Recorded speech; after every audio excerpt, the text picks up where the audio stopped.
caras amigas, camaradas, muito obrigada pelo convite que aqui me fizeram para estar aqui convosco a partilhar estas comemorações do 25 de Abril.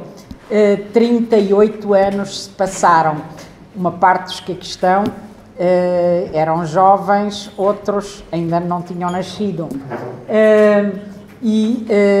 Para quem viveu este dia, sabe que é um dia que não pode esquecer enquanto for vivo, porque há muito que ansiávamos por ele. Quem era vítima, e o povo português foi todo vítima do fascismo, com exceção da pequena elite que, enfim, que estava aliada ao fascismo, a maioria esmagadora do povo português e do povo de outros países que eram vítimas do colonialismo, que estavam a ser vítimas da guerra colonial em Angola, em Moçambique, na Guiné, Cabo Verde, enfim, em todos os lados onde ainda o colonialismo português se mantinha. E por isso, quando surgiu o 25 de Abril e o movimento das Forças Armadas, com o seu programa, o chamado, os que viveram essa época lembram-se do programa dos 3Ds, a descolonização, a democratização e o desenvolvimento. Enfim, com mais ou menos dificuldades, porque houve, em primeiro, o golpe de Estado dos capitães de Abril, mas, passado poucas horas, teve a grande força do povo nas ruas, como ali se viu, nas ruas de Lisboa, mas também nas ruas do Porto e, enfim, nos dias seguintes, nas ruas do país, porque vem aí o 1º de Maio, e o 1º de Maio foi um mar de gente pelo país fora. Eu vivi no Porto, porque era lá que estava, e foi um mar de gente como nunca mais vi naquela cidade. Embora tenha visto muitas vezes muita gente no Porto, mas como naquele dia tenho fotografias dessa época que mostram bem o que foi a força daquela revolução, porque foi isso que se tornou o golpe de Estado inicial dos capitães de Abril. Foi numa revolução, com o povo nas ruas, e só isso é que permitiu que o fascismo tivesse caído daquela forma, sem um banho de sangue, sem uma guerra civil, porque o povo veio para a rua. E por isso fez aquilo que ainda ontem no Porto, numa ação que o Conselho Português para a Paz e Cooperação realizou sobre a Constituição de Abril e a paz. O 25 de Abril foi um ato de paz, um importantíssimo ato de paz, porque foi a partir dali que foi possível pôr fim à guerra colonial nos diferentes países que hoje são, portanto, abrindo caminho ao reconhecimento dos direitos daqueles povos que estavam em luta, na maior parte dos casos, pela sua autonomia, pela sua independência, pelo seu direito a escolher a sua vida. Mas aqui, também em Portugal, o povo tinha direito a escolher a sua vida. E o 25 de Abril deu as condições para que isso acontecesse. E foi aquele povo que veio para a rua nos dias seguintes que permitiu que os avanços se dessem. Que, por um lado, se pusesse fim ao regime fascista, não apenas nas cúpulas. E em Portugal, foi no século, depois da Segunda Guerra Mundial, foi o único país onde isso aconteceu, não apenas pela mudança das cúpulas, mas pela mudança geral, com uma revolução, com o povo nas ruas. Não foi assim em Espanha, não foi assim na Grécia. Foi em Portugal que isso aconteceu. E foi isso que permitiu que toda a estrutura nos anos seguintes se mudasse. mas não só, que se houvesse uma Assembleia Constituinte, passado um ano, e que se consagrasse nessa Constituição de Abril os importantes direitos que temos ainda hoje, que ainda hoje lá estão, que ainda hoje recomendo-vos que leiam o preâmbulo daquela Constituição, que ainda é o mesmo de há 36 anos, ela foi aprovada em 2 de abril de 1976, portanto fez agora 36 anos, e lá verão que se diz que queremos construir um país com justiça, com liberdade, com justiça, mas também com uma outra partilha da riqueza, visando no caminho para o socialismo. Está lá, no preâmbulo da Constituição de Abril, que é hoje a Constituição da República Portuguesa. E depois tem, então, toda a definição de direitos, liberdades, de estrutura de poder democrático, defendendo uma democracia participativa e não uma mera democracia formal. E por isso a nossa Constituição da República Portuguesa foi a mais progressista de toda a União Europeia, ainda hoje é. Apesar de nós hoje estarmos a sofrer todos os ataques que estamos, de em Portugal estarmos a viver uma autêntica guerra económica contra os trabalhadores e contra o povo, e de estarmos a criar as condições para que o país continue não apenas nesta posição, como eles dizem, de transitória, vítimas de um pacto de agressão contra Portugal, mas para o tornar, se puderem, eterno, com os sucessivos tratados que estão aí a assinar, incluindo este que agora acaba de ser ratificado por Portugal, só ainda por Portugal e a Grécia, que tem eleições dentro de dias e que teve que o fazer, e o governo português, que não precisava de o fazer já, mas já o fez, já levou à Assembleia da República, e PS, PSD e CDS já aprovaram aquele tratado. Bem, esse tratado, que 99,9% dos portugueses não conhece, diz, entre alguns outros aspectos, que o déficit orçamental, que agora, por causa do Pacto de Estabilidade, diz-se que não pode ultrapassar os 3% do PIB, e é em nome disso que estamos a ser vítimas desta agressão aos trabalhadores e ao povo. Esse déficit lá passa para 0,5% do PIB. Então vejam como é que pode ser, como é que o país e o povo podem aguentar uma situação daquelas. E isto foi ratificado na Assembleia da República, sem qualquer discussão pública, sem que o povo saiba, e diz-se mais lá, diz-se que se o país não cumprir isto, fica sujeito a sanções. E diz-se mais, diz-se que basta que 12 dos 25 Estados-membros que o assinaram, mas que agora têm que o ratificar, basta que 12 o aprovem para ele entrar em vigor. É a democracia da União Europeia agora. 12 em 25 e ele entra em vigor. E depois diz-se, bom, mas quem quiser ter um apoio da União Europeia, do Banco Central Europeu, ou do FMI, ou enfim, da Comissão Europeia, tem que ratificar o tratado. Quer dizer, se quem não ratificou quiser qualquer tipo de apoio, só o tem se o ratificar. E aí, se não cumprir, fica sujeito a estas regras, a uma multa de milhões e milhões de euros. Bom, isto significa o seguinte, que a história do não cumprimento, por exemplo, do 13º mês, do subsídio de férias, da função pública, etc., que eles primeiro diziam que era até 2012 e 2013, que agora já dizem até 2015. Bom, mas com este tratado se ele entrar em vigor, é para se tornar eterno. É óbvio porque é impossível de outra maneira. Mas não é só isso, é isso e muito mais.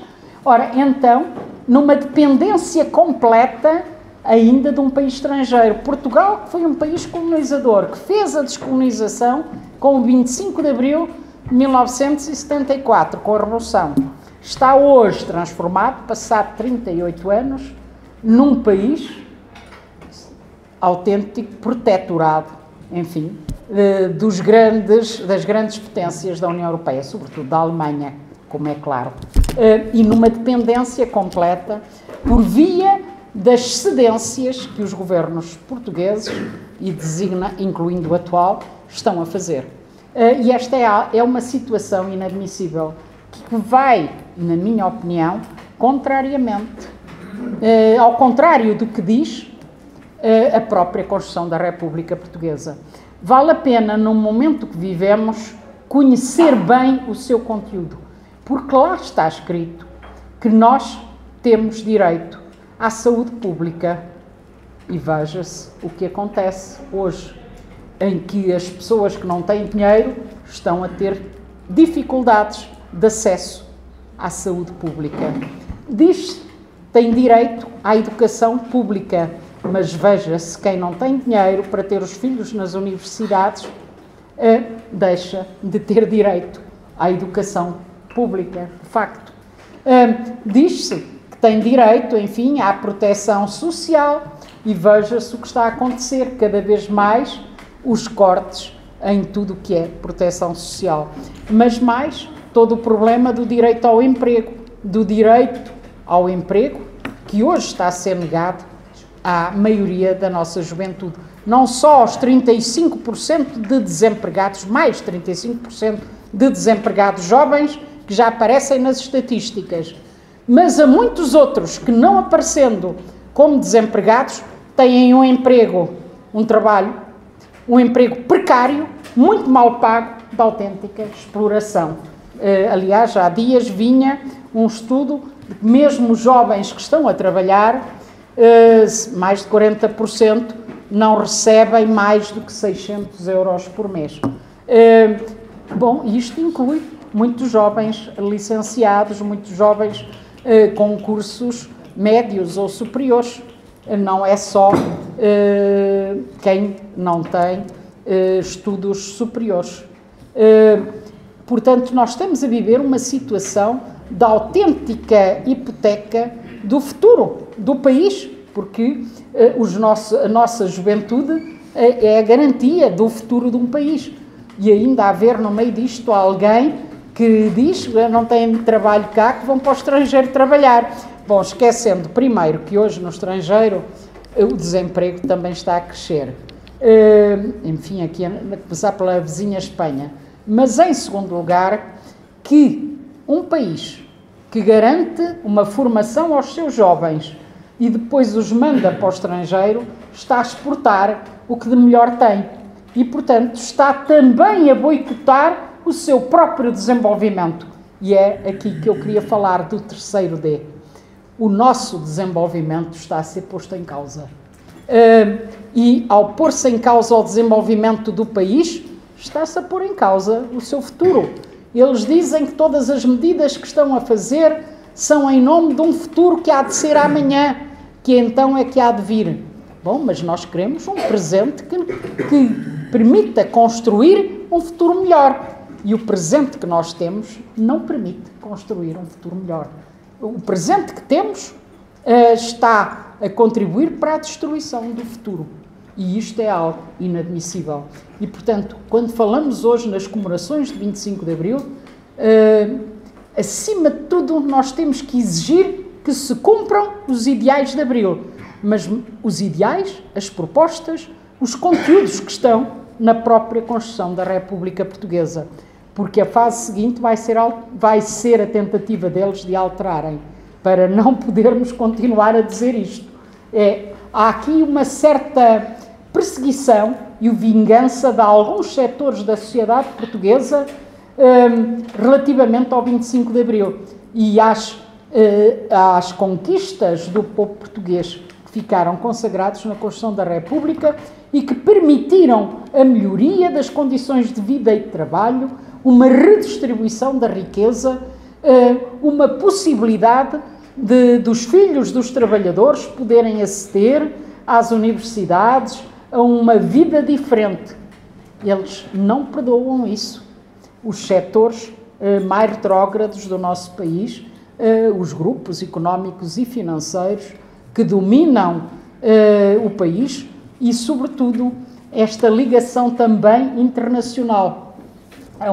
Porque se o país não estivesse na União Europeia, eles não tinham a força que têm para impedir que as lutas que estamos a realizar em Portugal não dessem os resultados que já deviam ter dado.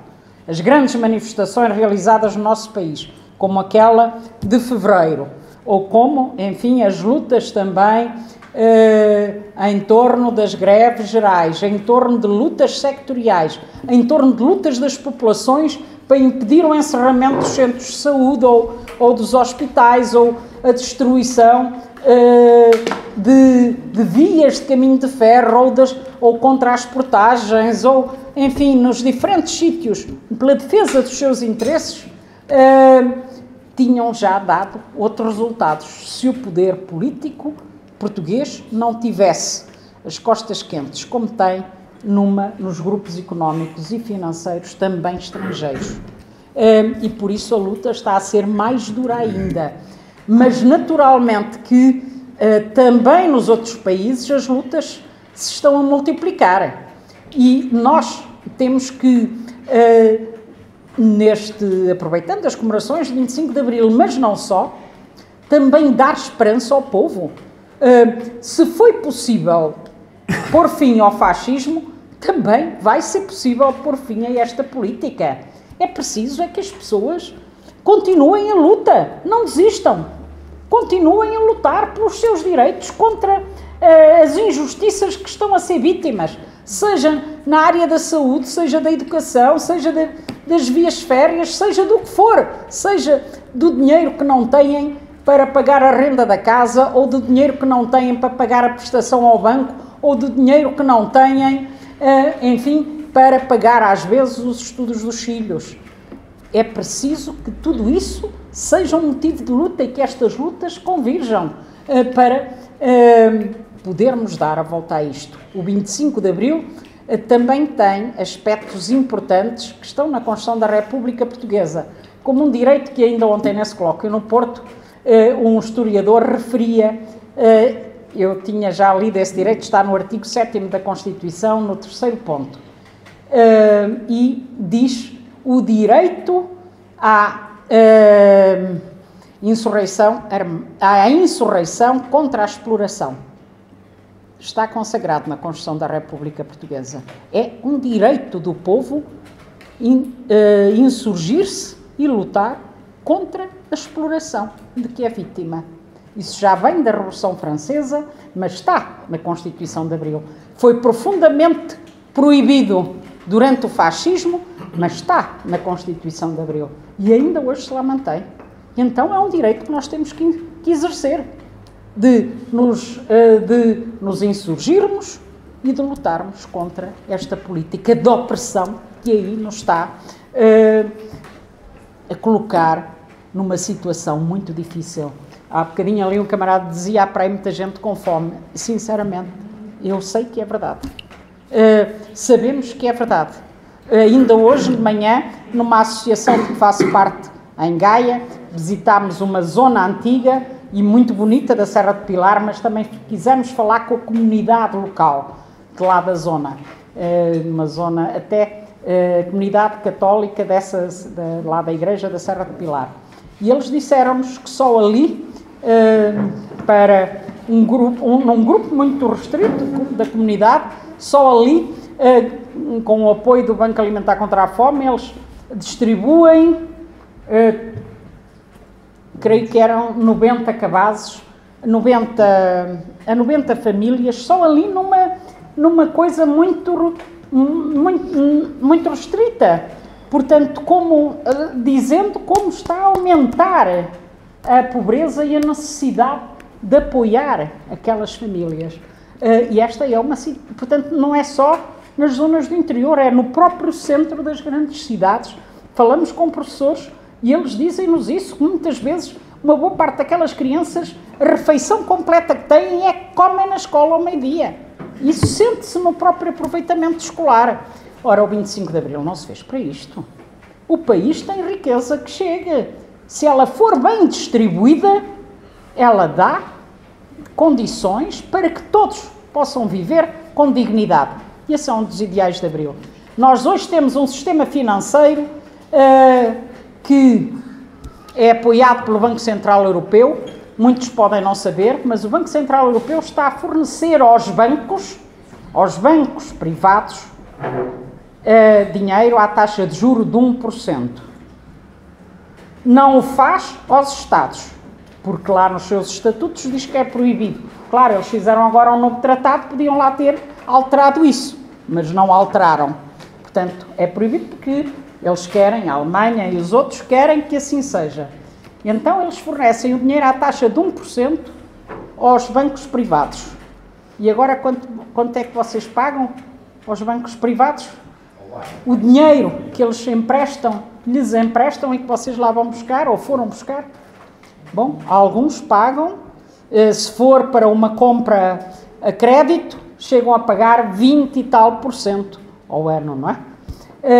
Mas o próprio país, o próprio Estado, está a receber algum dinheiro de empréstimo desses bancos às taxas de 5%, 6%, 7%, conforme os casos. E às vezes até mais. O próprio Estado. Ou seja, o sistema financeiro a ganhar 500%, 600% que nós temos que pagar. Porque depois eles dizem, mas o Banco Central Europeu e o Fundo Monetário Internacional estão a apoiar Portugal. Não, não estão a apoiar Portugal. Eles estão a levar juros por esse dinheiro. E esse dinheiro é pago por nós todos com taxas de juro elevadas, porque somos nós quem tem que pagar isso tudo para beneficiar o setor financeiro português. Esta é a verdade da história do que se está a passar em Portugal.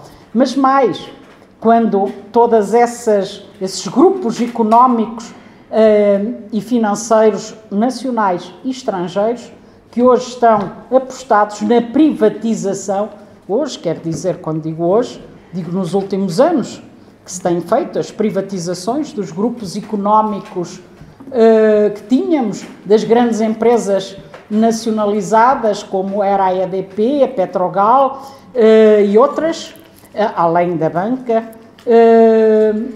e de companhias de seguros, e eles hoje praticam taxas e praticam preços que lhes permitem recolher lucros fabulosos.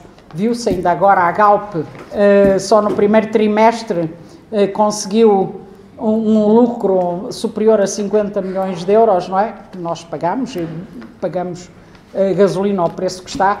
Sem a gasolina em Portugal, se retirarmos o imposto, que é para o Estado, que é a parte maior do preço que pagamos, mas se retirarmos isso, tem o preço em Portugal mais elevado de toda a União Europeia.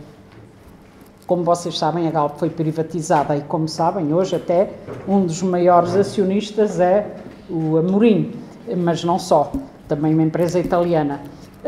Ora bem, então, para quem é que este dinheiro que nós estamos a pagar está a ir? E este problema é um dos mais sérios do país, é esta redistribuição errada, não é errada porque eles querem, é injusta, a favor dos grandes capitalistas nacionais e estrangeiros, que ainda por cima têm a sua sede fiscal, sabem aonde? Ou na Holanda ou no Luxemburgo, e por isso não pagam a maioria dos impostos sobre esses lucros cá, pagam muito menos, ou quase nada, ou muito pouco lá. E assim, nem sequer esses lucros que vão tendo revertem a favor do país. E por isso é que se diz que aqui está a descer o PIB, e estão a despedir porque as pequenas e médias empresas não têm o apoio financeiro das bancas, porque o povo está a ter menos rendimento, logo compra menos, o pequeno comércio também não se aguenta, o povo português está a ter menos condições para as suas compras e para, sequer às vezes, alguma cultura e lazer, e portanto todos se ressentem disso. Então essa retração faz-se sentir na diminuição do PIB. Mas os grupos económicos e financeiros que dominam os setores fundamentais continuam a ter lucros elevadíssimos e nem sobre isso pagam os impostos que deviam, porque levam para o estrangeiro a maioria desses rendimentos. Ora, é isto que tem que ser alterado. E a nossa Constituição da República Portuguesa diz que deve ser o poder político a impor regras ao poder económico. E hoje quem impõe regras em Portugal é o poder económico nacional e estrangeiro ao poder político, que depois, naturalmente, quando sair do governo, vai lá servi-los. Ou eles vão-lhes pagar pelo serviço que lhes prestaram. Está a ser assim, olhem para os ministros que houve, onde é que muitos estão. E é por isso, camaradas e amigos, que nós vamos ter, neste 25 de Abril, de ter toda a força e toda a indignação pelo que se está a passar, mas também toda a força e toda a coragem para a luta que precisamos de fazer para que os ideais de Abril se cumpram, para que as portas que Abril abriu não se fechem, para que elas se abram novamente e os ideais se concretizem da liberdade, da justiça, da democracia, da saúde, da educação. Enfim, havia aquela canção do pão, da habitação, da saúde, da educação, por aí fora, do trabalho, com direitos, do emprego para todos.